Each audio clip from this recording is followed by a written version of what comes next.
अगर लड़ाई करने का शौक है ना तो सामने से आ जाओ और लठ लेकर आ जाओ, चाहे बंदूक लेकर आ जाओ।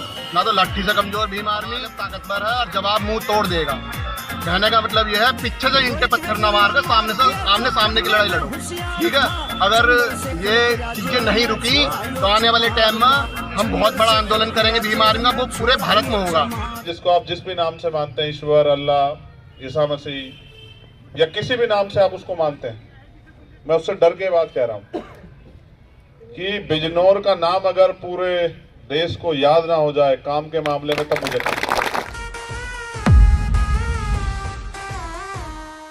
ये पैगाम है भारत के हर कंटेंट क्रिएटर के नाम। जय भीम जय भीम।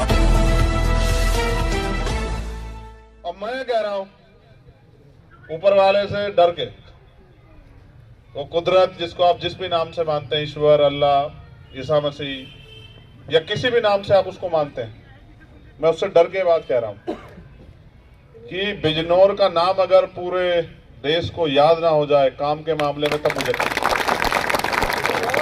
देखो मैं कोई विरासती तो नहीं हूं साहब कि एक बार के बाद आप, लेकिन क्योंकि अगर उनकी बात को, अगर जो सवाल उनके दिल में उसका जवाब नहीं मिलेगा तो फिर क्या मजेदारी।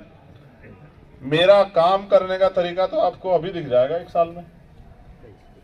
इसके लिए आपको 10-20 साल इंतजार थोड़ा ही करने हैं। आपने तो ऐसे लोगों को भी बना दिया जिनकी शक्लें भी आपने नहीं देखी, जिनको ढूंढते फिरते आप कहाँ मिलेंगे। बताओ बनाया नहीं बनाया नहीं बना बताओ। और उनसे काम कह दोगे तो वो कहेंगे क्यों।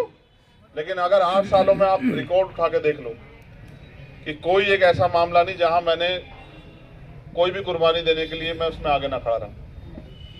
मैं तो आपसे सिर्फ मोहब्बत मांगने के लिए आया कि आप मुझे, आपने सबको ताकत दी,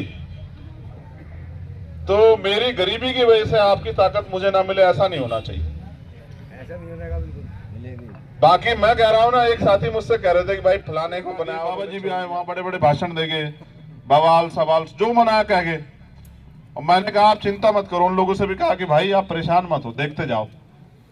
ये जो जनता है ना, इसको समझाने की देर है कि आज हालात क्या है।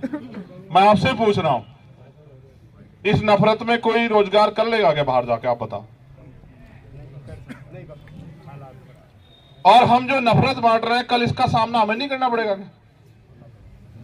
तो इसलिए मैं आपसे कह रहा हूं भाई, अगर मैं घर बैठ जाऊंगा तो फिर इस आंदोलन को चलाएगा कौन? मैं तो इस आंदोलन को चलाने के लिए आऊं। अच्छा, ये भी नहीं पता कल क्या होगा, ये भी तय नहीं है। अभी इन्होंने मेरी गाड़ी पे हमला करा, आपने देखा होगा यहाँ खतौली। क्यों करा ये नहीं पता आपको। खतौली में ये अहंकार में कह रहे थे कि हमें कोई हरा नहीं सकता, हरा नहीं सकता। मैंने इनके अलग से खींच ली वो सीट। यही तो लड़ाई है मुझसे, और क्या है।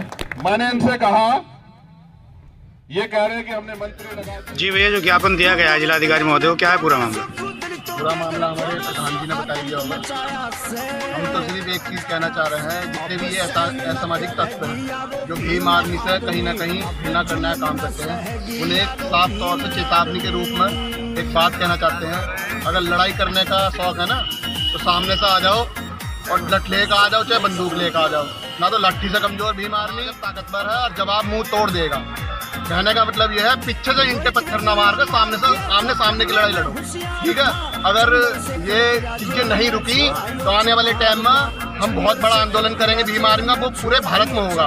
उसकी जिम्मेदार फिर प्रशासन होगा। भाई को सुरक्षा नहीं दी गई तो हम यही चीज कहना चाहते हैं। जय भीम।